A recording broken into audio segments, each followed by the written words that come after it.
This is Ag Matters PM from the Iowa Agribusiness Radio Network, brought to you by the Iowa Soybean Association, your daily recap of the information that affects Iowa's farmers, producers, and consumers, right here in the heart of the heartland. With reports from our award-winning broadcast team of Dustin Hoffman, Riley Smith, and Mark Magnuson. Now, from the IARN studios in Des Moines, here's Dustin Hoffman. Well, good day, everyone, and welcome to Ag Matters PM from the Iowa Agribusiness Radio Network. I'm Dustin Huffman. Today is Tuesday, May the 21st, 2024. We're so glad you could join us. Coming up a little later on in the program, I will talk with NPPC's Dr. Ashley Johnson, Director of Food Policy, as we talk about some changes being made in both the nutritional model and also with the school breakfast program. But first, let's go ahead and run down those markets. It's time now for the Ag Matters PM Closing Market Summary, your source for market analysis and settlement prices from the day's trade in Chicago, courtesy of the folks at agmarket.net. We're at the end of another trading day, and it's time to talk with Ross Baldwin of agmarket.net. Ross, we kind of had a headwind in the grains today after a nice day yesterday. Is that where we kind of settled for the day, kind of on the lower side? We did, Dustin. Yeah, we had a turnaround Tuesday across the grain markets with corn. Corn wasn't as bad. Beans kind of led the sell-off, but December corn was penny and 3/4 lower. July corn was 2.5 lower. We did see the spreads weaker here again today, which has kind of been a theme over the last week or so. And over in the bean market, the nearby July beans, they were 12 cents lower, and new crop November beans, they were about 4 cents lower. So not as bad, but again, similar to corn, we saw it wasn't as bad over in the corn market as beans, but we saw some aggressive bear spreading in the bean market, which has again been a sign here. In the wheat market, it was firmer again. It continues to really lead this rally, but Kansas City wheat was around 6 cents higher. Chicago wheat was 9 to 10 cents higher. So another strong move across the wheat market, which has been supporting this corn and bean markets here recently. Has there been any real concern yet or worry maybe about where the planting progress is especially like in places like here in Iowa where we're getting close to the wire? Yeah, we're definitely getting down there right now. Yesterday's planting progress that came out showed corn was 70% complete. The guesses were 67, so it did come in a little bit above the guesses, and you could say we saw that on the overnight markets. We were trading weaker, and some attributed that to the planting progress. That number, the 70% compared to 76% last year, and the 5-year average is 71%. So we're right in line with where we need to be, but we've had heavy rains again here overnight. We're still getting rains where I'm at in Western Iowa, but for the most part, most of the Corn Belt's getting this rain, and the eastern Nebraska, central Nebraska, Western Iowa, there's central Iowa.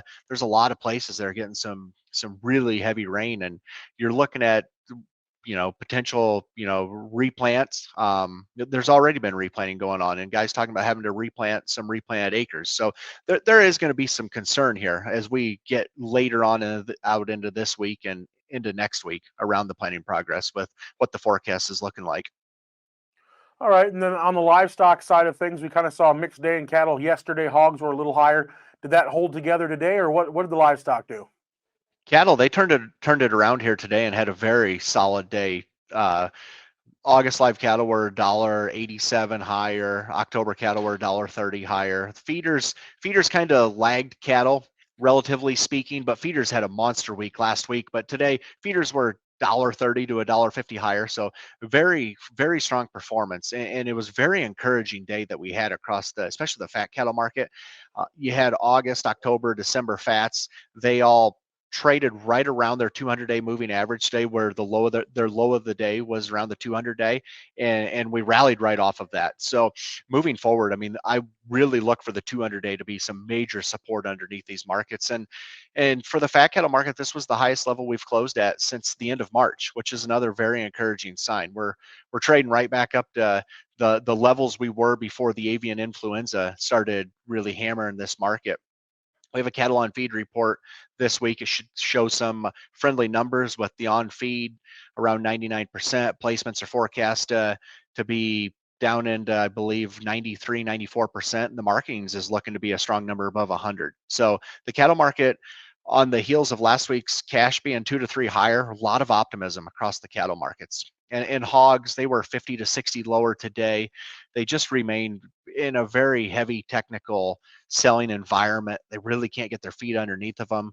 July hogs, they've got their 200-day moving average down here at 97.75, so that needs to be major support. But the cutout was a little bit weaker here today, and last week's pork exports, they were a marketing year low. And it's continued to just add pressure to this hog market.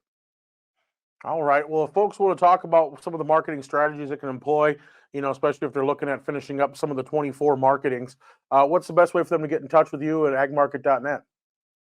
You can reach me at our office here in Anthon. Our number is 712-373-3276, or you can find any of the ag market brokers at agmarket.net. All right. Well, Ross, we thank you so much for taking the time to visit with us today. Thanks for having me. That again was Ross Baldwin of agmarket.net. Let's take a look at the closing numbers on the Iowa Agribusiness Radio Network market screen. July corn was down 2.5 at 4.58 even. Soybeans down 11 3/4 at 12.36 1/4. Soy meal down $1.80 at 3.7230. Soy oil down 51 cents at 45.81. Chicago wheat up 8 3/4 at 6.97 1/2. Kansas wheat up 4 3/4 at 7.01 1/2. Minneapolis spring wheat down 1/2 at 7.38 3/4. Oats down 3 3/4 at 3.62 even. On the Merc live cattle up $1.50 at 182.97. Feeders up $1.35 at 259.82. Lean hogs down 52 cents at 96.40. Pork cutouts unchanged at 103.50. Class 3 milk down 75 cents at 20.48. And that's been our ag market recap. We're going to take a short break and hear from our sponsor, the Iowa Soybean Association, and the Soy Checkoff. When we come back, we talk with Dr. Ashley Johnson of the National Pork Producers Council. This is Ag Matters PM. Iowa Soybean Association is driven to deliver for Iowa's 40,000 soybean farmers. We're proud to provide objective agronomic research, a helping hand with soil and water stewardship, and timely industry news powered by the Soybean Checkoff. Learn more at iasoybeans.com. Welcome back to AMPM from the Iowa Agribusiness Radio Network. I'm Dustin Huffman. Well, obviously, the school lunch program is something we keep very good eyes on as far as nutrition for our kids, but this also includes the school breakfast program. And for the longest time, meat was not a part of that program. Why is that? And why is it important now that pork is becoming part of the school breakfast program? We talk food policy with Dr. Ashley Johnson of the National Pork Producers Council. Washington Watch 2024, Iowa Agribusiness Radio Network here at the National Pork Producers booth, and talking with Dr. Ashley Johnson. She is Director of Food Policy. And thanks so much for taking a few minutes to talk with us today. Yes, thank you very much. So we talk a lot about the politics and stuff about the industry of raising the hogs, but going into food policy, that's a whole different situation, and that's what the hogs are raised for.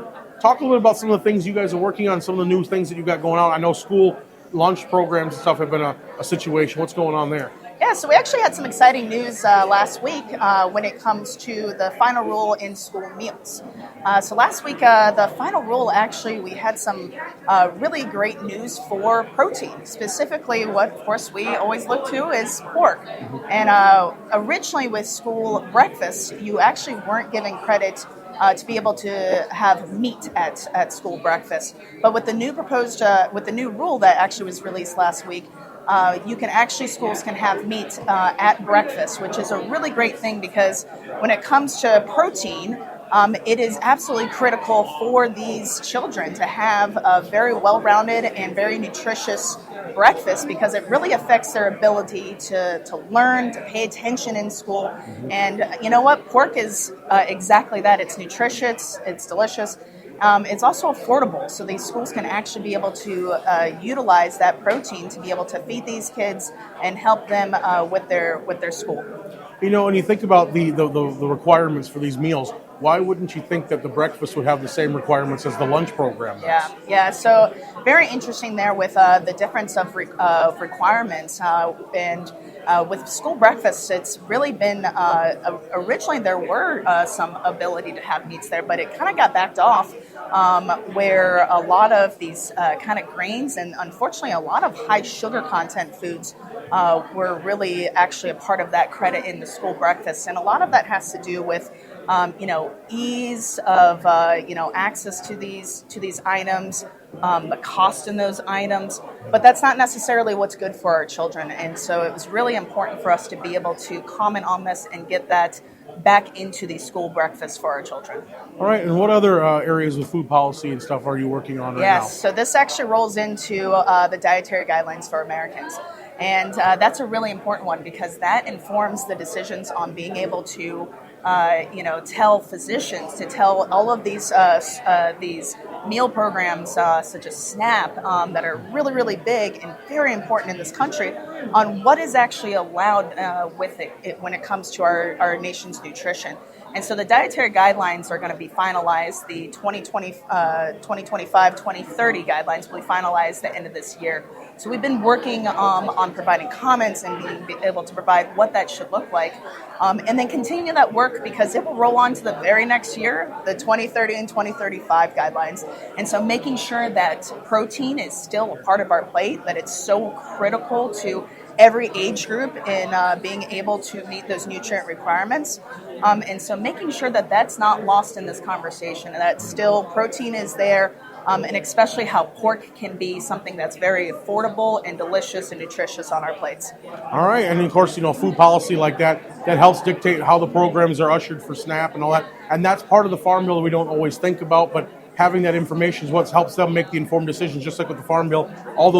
All that data needs to be updated so it can be revitalized for the times. Yes, absolutely. It's really important. A lot of the studies that we're looking at is how critical protein is in different varying ages diets. When it comes to a big thing here is looking at illnesses related to diet. How can something like a protein product like pork can actually be, medicine? Right. And so it's really, really great to see some of the science that's coming out to be able to support this we very well know how great these products are that we have. We raise these pigs to be able to have this protein product on our plate. And here we have the opportunity to be that voice and to be able to make sure that it is included in our nation's dietary guidelines. All right. Well, Dr. Johnson, is there anything else our Iowa producers need to know from that food policy standpoint? Yeah, I think the last thing to know is the great work that we're doing to make sure that pork is always held out in front. That we are being engaged with the nutrition community. With our fellow people that are the ones that are the voices on the dietary guidelines, and making sure that pork is known as that great product that can bring nutrition to our families, that in a time that it's very costly to feed families, that it can be affordable.